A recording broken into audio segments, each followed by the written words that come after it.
প্রধানমন্ত্রী হই আমি আপনাকে বলে দিচ্ছি, সপ্তাহে একদিনের বেশি টেলিভিশনে অন্তত আমার চেহারা দেখবেন না।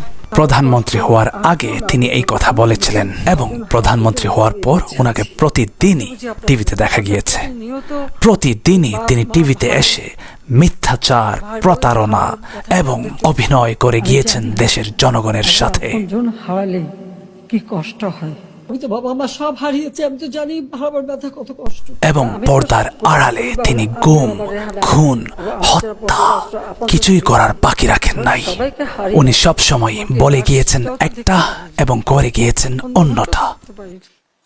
শেখ হাসিনা বা আওয়ামী লীগ কোনোদিন পালায় না। পদত্যাগ করে সামরিক হেলিকপ্টারে বোন শেখ রেহানাকে নিয়ে দেশ ছাড়েন তিনি। ওনার কথার সাথে কাজের কোনোই মিল ছিল না। অসৎ পথে উপার্জিত অর্থ দিয়ে বিরিয়ানি খাওয়ার থেকে সৎ পথে নুন ভাত খাওয়া অনেক মর্যাদার, অনেক সম্মানের, অনেক ভালো।